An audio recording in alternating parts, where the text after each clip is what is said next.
ناظرین، یہ سچی کہانی ایک برطانوی صحافی خاتون ایوان ریڈلی کی ہے جو 28 ستمبر 2000 کو خفیہ طور پر افغانستان میں داخل ہوتے ہوئے طالبان کی قید میں چلی گئی۔ دوستو، ریڈلی لندن کے مشہور اخبار دی سنڈے ٹائمز میں ایک صحافی کی حیثیت سے کام کرتی تھی۔ جب امریکی و برطانوی فوج کی طرف سے افغانستان پر حملہ ہونے والا تھا تو رپورٹنگ کے لیے انہوں نے اپنے اخبار کو افغانستان میں جانے کی پیشکش کی۔ ناظرین، یہ برطانوی خاتون اس مقصد کے لیے پاکستان آئی تاکہ کسی طرح افغانستان کا ویزا حاصل کر سکے، مگر ریڈلی کو پاکستان سے افغانستان کا ویزا نہیں مل سکا۔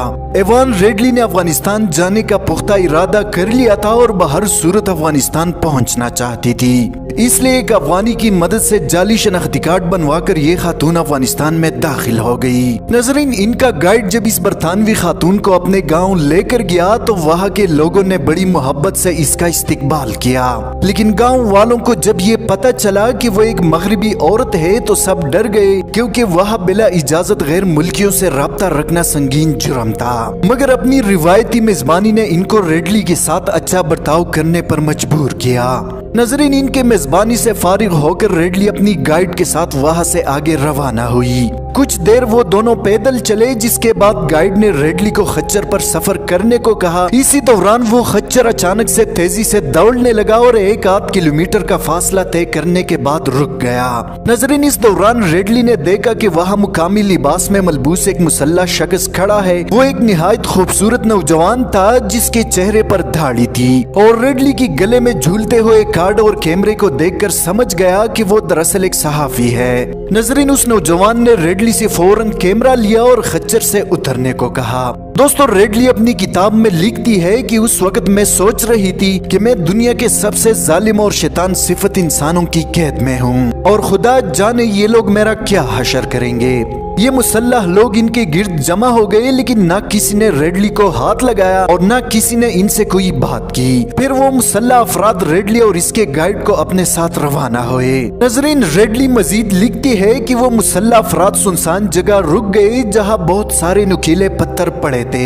ریڈلی نے سوچا شاید اب ان کو سنسار کیا جائے گا کہ اسی دوران ایک آدمی ایک باپردہ خاتون کے ساتھ ہماری طرف آ رہا تھا۔ عورت نے آتی ہی میری جسم کو ٹٹولنا شروع کیا۔ مجھے پتہ چلا یہ لوگ یہاں رک کر اس عورت کا انتظار کر رہے تھے کہ وہ آ کر میری تلاشی لے سکے۔ ناظرین، ریڈلی لکھتی ہے کہ اس وقت میں نے سوچا کہ میں دنیا کے مہذب ترین ملک کی شہری ہوں، لیکن وہاں کسی عورت کے جامع تلاشی کے لیے اس بات کا خیال نہیں رکھا جاتا، یعنی عموماً مرد سیکیورٹی اہلکار ہی خواتین کی تلاشی لیتے ہیں، جبکہ یہ دنیا کے سب سے جاہل اور ظالم فوجی اس بات کا خیال کر رہے ہیں کہ ایک عورت کی جسم کی تلاشی مرد نہ لے بلکہ ایک عورت ہی لے۔ ناظرین، جب تلاشی کی دوران ایوان ریڈلی نے اپنے کپڑے اوپر اٹھا دیے تو وہاں موجود تمام لوگ اپنا چہرہ دوسری طرف کر کے کھڑے ہو گئے۔ دوستو، گرفتاری کی دوران ریڈلی نے اس گروہ کے ایک فرد سے سیٹلائٹ فون کا مطالبہ کیا تاکہ وہ اپنے گھر اور دفتر والوں کو اپنی گرفتاری کی اطلاع دے سکے۔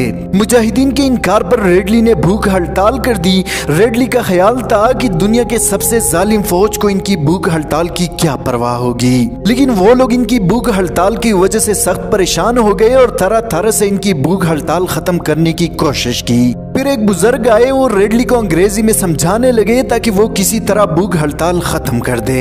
ناظرین، ایک دن بھوک ہڑتال کے دوران ریڈلی کی طبیعت خراب ہوئی تو ان کے لیے فوراً ڈاکٹر کو بلایا گیا۔ جس فوج کے بارے میں ریڈلی نے سن رکھا تھا کہ یہ دنیا کی سب سے ظالم اور شیطانی فوج ہے، ان کے اس رویے سے وہ بہت زیادہ حیران تھی۔ ایک دن ان کا ترجمان ان کے پاس آیا۔ اس نے ریڈلی سے کہا کہ ایک بہت بڑی شخصیت ان سے ملنے آ رہی ہے، لہٰذا ان سے کوئی بدتمیزی نہ کرے۔ ناظرین، ترجمان کے جانے کے بعد دروازے پر دستک ہوئی۔ یہ بھی ایک عجیب بات تھی کہ وہ ایک قیدی تھی، لیکن دروازہ کھولنے کا اختیار اور چابی انہیں کے پاس تھی۔ اس کے بعد ریڈلی نے آگے بڑھ کر دروازہ کھولا۔ سامنے کھڑے شخصیت کو دیکھ کر وہ تھوڑی خوفزدہ ہو گئی۔ وہ ایک طویل القامت شخص تھا، اس کی لمبی داڑھی تھی اور سفید شلوار قمیض پہن رکھا تھا۔ وہ شخص اجازت لے کر اندر داخل ہوا اور ریڈلی کا حال احوال پوچھنے کے بعد اس شخص نے اسے اسلام کے بارے میں پوچھا۔ ناظرین، ریڈلی نے سوچا کہ اگر اس کے سوال کا جواب نہ دوں گی تو رہائی مشکل ہو جائے گی، لہٰذا اس نے درمیانی بیان دیا کہ اسلام بہت اچھا مذہب ہے، جس کے بعد اس شخص نے کہا کہ اب اسلام کیوں نہیں قبول کرتی، جس پر ایوان ریڈلی نے جواب دیا کہ اگر مجھے رہا کر دو تو میں وعدہ کرتی ہوں کہ اسلام اور قرآن کا مطالعہ کروں گی۔